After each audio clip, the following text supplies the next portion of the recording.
address to this august gathering. ഇപ്പോൾ ഈ പ്രൗഢസദസ്സിനെ അഭിസംബോധന ചെയ്യുവാനായി ഭാരതത്തിന്റെ ആദരണീയനായ പ്രധാനമന്ത്രി ശ്രീ നരേന്ദ്രമോദി അവർകളെ വിനീതമായി ക്ഷണിക്കുകയാണ്.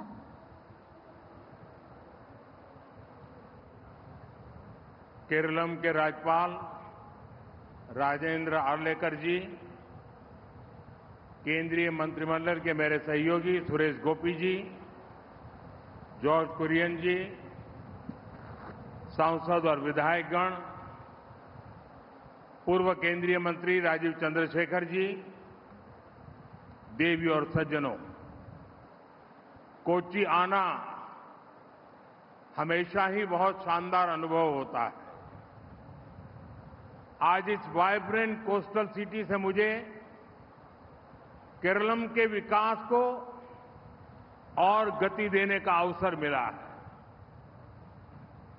थोड़ी देर पहले केरलम के विकास से जुड़े अराउंड 11,000 करोड़ रुपीस के प्रोजेक्ट का शिलान्यास और लोकार्पण हुआ है। मैं केरलम की जनता को इन प्रोजेक्ट्स के लिए बहुत बहुत बधाई देता हूं। കേരളത്തിന്റെ ഗവർണർ രാജേന്ദ്ര ആർലേക്കർ ജി, കേന്ദ്രമന്ത്രിസഭയിലെ എന്റെ സഹയോഗികളായ സുരേഷ് ഗോപി ജി, ജോർജ് കുര്യൻ ജി, പാർലമെന്റ് അംഗങ്ങൾ, നിയമസഭാ അംഗങ്ങൾ, മുൻ കേന്ദ്രമന്ത്രി രാജീവ് ചന്ദ്രശേഖർ ജി, ദേവിമാരെ, സജ്ജനങ്ങളെ, കൊച്ചിയിലെത്തുമ്പോഴെല്ലാം എനിക്ക് ഒരു പ്രത്യേക സന്തോഷം അനുഭവപ്പെടാറുണ്ട്. ഇന്നിവിടെ ഊർജ്ജസ്വലമായ ഈ തീരദേശ നഗരത്തിൽ നിന്നുകൊണ്ട് കേരളത്തിന്റെ വികസനത്തിന് വേഗത പകരുന്നതിനുള്ള അവസരം എനിക്ക് ലഭിച്ചു. അല്പനിമിഷം മുമ്പ് കേരളത്തിന്റെ വികസനം സംബന്ധിച്ച് ഏകദേശം 11,000 കോടി രൂപയുടെ പദ്ധതികൾക്ക് ശിലാസ്ഥാപനം നടത്തുന്നതിനും ഉദ്ഘാടനം നടത്തുന്നതിനും കഴിഞ്ഞു. ഞാൻ കേരളത്തിലെ ജനങ്ങൾക്ക് ഈ പദ്ധതികൾക്കായി വളരെയധികം ശുഭാശംസകൾ നേരുകയാണ്. एनडीए सूरतगढ़े आत्मनिर्भर भारत बनाने के लिए, मेक इन इंडिया के लिए पेट्रोलियम सेक्टर का विस्तार बहुत आवश्यक है। आज कोच्चि रिफाइनरी में पॉलीप्रोपाइलिन यूनिट के शिलान्यास के पीछे भी यही लक्ष्य है। इस यूनिट से हर साल अराउंड 4 लाख टन पॉलीप्रोपाइलिन का प्रोडक्शन होगा। आने वाले समय में ये plant packaging, textile, automobile, medical devices, ऐसी अनेक फैक्टरीज को सपोर्ट करेगा। എന്റെ സുഹൃത്തുക്കളെ, ആത്മനിർഭര ഭാരത നിർമ്മാണത്തിനായാലും മേക്ക് ഇൻ ഇന്ത്യയ്ക്കായാലും പെട്രോളിയം മേഖലയുടെ വികസനം വളരെ ആവശ്യമാണ്. ഇന്ന് കൊച്ചിൻ റിഫൈനറിയിൽ പോളിപ്രൊപ്പൈലിൻ യൂണിറ്റിന്റെ ശിലാസ്ഥാപനം നടത്തിയതിന്റെ പിന്നിലെയും ലക്ഷ്യം ഇതാണ്. ഈ യൂണിറ്റിൽ നിന്ന് പ്രതിവർഷം ഏകദേശം 4 ലക്ഷം ടൺ പോളിപ്രൊപ്പൈലിൻ ഉത്പാദനം സാധ്യമാകും. വരും സമയങ്ങളിൽ ഈ plant packaging, textile, automobile, medical devices അങ്ങനെ അനേകം വ്യവസായങ്ങൾക്ക് പിന്തുണയേകും. एनडीए सूरतगढ़े भारत आज मैन्युफैक्चरिंग का बहुत बड़ा हब बनता जा रहा है। एआई और सेमीकंडक्टर सेक्टर में भी देश तेजी से प्रगति कर रहा है। ऐसे हर काम के लिए ज्यादा एनर्जी चाहिए, ज्यादा से ज्यादा ग्रीन और क्लीन एनर्जी की आवश्यकता है। और भारत सोलर पावर के मामले में दुनिया के टॉप के देशों में से एक बन चुका है। हमारा प्रयास है कि केरलम भी सोलर पावर जनरेशन में और आगे बढ़े।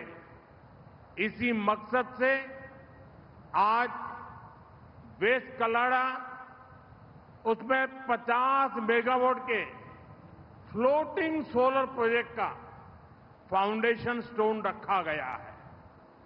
केरलम में तो बहुत बड़ी संख्या में वाटर बॉडीज हैं, इसलिए यहां फ्लोटिंग सोलर पावर क्षेत्र में बहुत पोटेंशियल भी है। എന്റെ സുഹൃത്തുക്കളെ, ഭാരതം ഇന്ന് മാനുഫാക്ചറിംഗ് മേഖലയിൽ ലോകത്തെ ഏറ്റവും വലിയ ഹബ്ബായി മാറുകയാണ്. AI മേഖലയിലായാലും സെമി കണ്ടക്ടർ മേഖലയിലായാലും രാജ്യം ഇന്ന് അതിവേഗം പുരോഗതി കൈവരിക്കുകയാണ്. ഈ പ്രവർത്തനങ്ങൾക്ക് നമുക്ക് ധാരാളമായി ഊർജം ആവശ്യമുണ്ട്. ധാരാളമായി ഗ്രീൻ ക്ലീൻ എനർജി ആവശ്യമാണ്. ഇന്ന് ഭാരതം സൗരോർജ ശക്തിയിൽ ലോകത്തെ ഏറ്റവും പ്രമുഖ രാജ്യങ്ങളിൽ ഒന്നാണ്. നമ്മുടെ പ്രയാസം ഈ പരിശ്രമങ്ങളിലൂടെ കേരളവും സൗരോർജ ഉൽപാദനത്തിൽ മുന്നേറണം എന്നുള്ളതാണ്. ഈ പ്രചോദനം ഉൾക്കൊണ്ടുകൊണ്ടാണ് ഇന്ന് പടിഞ്ഞാറേ കല്ലടയിൽ 50 മെഗാവാട്ടിന്റെ ഫ്ലോട്ടിംഗ് സോളാർ പ്രോജക്റ്റിന് ശിലാന്യാസം നടത്തിയത്. കേരളവും നമുക്കറിയാം ധാരാളം ജലാശയങ്ങൾ നിറഞ്ഞതാണ്. ആയതിനാൽ ഫ്ലോട്ടിംഗ് സോളാർ പവർ മേഖലയിൽ ഇതിലൂടെ അനന്ത സാധ്യതകൾ കൈവരിക്കുന്നു.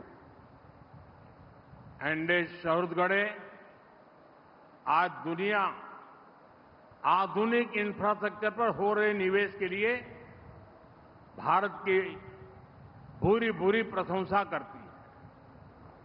इस वर्ष जो केंद्र सरकार का बजट आया है उसमें भी इंफ्रास्ट्रक्चर के लिए रिकॉर्ड फंड रखा गया है। इंफ्रास्ट्रक्चर पर हो रहे इस निवेश का बहुत अधिक फायदा केरलम को मिल रहा है। अमृत भारत स्टेशन स्कीम के तहत शोरनूर जंक्शन, कुट्टीपुरम और चंगनासेरी रेलवे स्टेशनों को आधुनिक बनाया गया है। इसके साथ ही शोरनूर नीलांबूर रेल लाइन के एक बड़े सेक्शन का इलेक्ट्रिफिकेशन भी पूरा किया गया है। आज पालक्कड़ पोल्लाची ट्रेन सेवा की शुरुआत भी हुई है। इससे केरलम और तमिलनाडु दोनों राज्यों के लोगों को और अधिक सुविधा होगी। എന്റെ സുഹൃത്തുക്കളെ, ഇന്ന് ലോകം ആധുനിക അടിസ്ഥാന സൗകര്യ നിക്ഷേപത്തിൽ ഭാരതത്തെ പ്രശംസിക്കുകയാണ്. ഈ വർഷം കേന്ദ്ര സർക്കാരിന്റെ ബഡ്ജറ്റ് വന്നു കഴിഞ്ഞു. അതിൽ അടിസ്ഥാന സൗകര്യ വികസന മേഖലയിൽ റെക്കോർഡ് തുകയാണ് ഉൾപ്പെടുത്തിയിട്ടുള്ളത്. അടിസ്ഥാന സൗകര്യ മേഖലയിലെ ഈ നിക്ഷേപം, അതിന്റെ പ്രയോജനം കേരളത്തിനും കൂടുതലായി ലഭിക്കുന്നുണ്ട്. छत्तीसगढ़ आज केरलम के कई महत्वपूर्ण रोड प्रोजेक्ट की भी शुरुआत हुई है। 6 लेन की सड़क बनने से अलीकल पोर्ट की कनेक्टिविटी बेहतर होगी। 6 लेन के कोझिकोड बाईपास से जाम की समस्या कम होगी और इससे ट्रेवल टाइम भी बहुत बच सकेगा। इन सारे प्रोजेक्ट से केरलम के किसानों को लाभ होगा, यहां टूरिज्म और दूसरी इंडस्ट्री को बल मिलेगा। എന്റെ സുഹൃത്തുക്കളെ, ഇന്ന് കേരളത്തിലെ റോഡ് വികസനം സംബന്ധിച്ച നിരവധി പദ്ധതികൾക്കും ശുഭാരംഭം കുറിക്കുകയാണ്. 6 വരി പാതയുടെ നിർമ്മാണത്തിലൂടെ അഴിക്കൽ തുറമുഖത്തിന്റെ കണക്ടിവിറ്റിക്ക് അതിവേഗം വേഗത കൈവരിക്കും. കോഴിക്കോട് ബൈപ്പാസിന്റെ 6 വരി പാത നിർമ്മാണത്തിലൂടെ ഗതാഗത കുരുക്കിന് പരിഹാരം കണ്ടെത്താനാകും. യാത്രാ സമയവും ഗണ്യമായി കുറയും. ഈ പദ്ധതികളെല്ലാം കേരളത്തിലെ കർഷകർക്ക് കൂടുതൽ പ്രയോജനപ്പെടും. ഇവിടുത്തെ വിനോദസഞ്ചാര മേഖലയ്ക്കും വ്യവസായ മേഖലയ്ക്കും ഇത് ശക്തി പകരും. एंडे सूरतगढ़े इंफ्रास्ट्रक्चर पर लगने वाला हर रुपया नए रोजगार का सृजन करता है। ये जितने भी प्रोजेक्ट हैं, इनसे केरलम के हजारों नौजवानों को नए रोजगार मिलने वाले हैं। मुझे पूरा भरोसा है कि ये सभी प्रोजेक्ट विकसित केरलम के हमारे संकल्प को सिद्ध करने में अहम भूमिका निभाएंगे। एक बार फिर आप सभी को बहुत बहुत शुभकामनाएं। धन्यवाद। എന്റെ സുഹൃത്തുക്കളെ, അടിസ്ഥാന സൗകര്യ മേഖലയിൽ ചെലവഴിക്കുന്ന ഓരോ രൂപയും കൂടുതൽ തൊഴിലവസരങ്ങൾ സാധ്യമാക്കും. ഈ പദ്ധതികളിലൂടെ കേരളത്തിലെ ആയിരക്കണക്കിന് യുവാക്കൾക്ക് പുതിയ തൊഴിലവസരങ്ങൾ ലഭിക്കും. എനിക്ക് വിശ്വാസമുണ്ട്, ഇങ്ങനെ നടപ്പിലാക്കുന്ന പദ്ധതികളിലൂടെ വികസിത കേരളമെന്നുള്ള നമ്മുടെ ദൃഢനിശ്ചയത്തിന്റെ സാക്ഷാത്കാരത്തിന് ഇത് കൂടുതൽ ശക്തി പകരുമെന്ന്. ഒരിക്കൽ കൂടി ഏവർക്കും വളരെയധികം ശുഭാശംസകൾ നേരുന്നു. നന്ദി.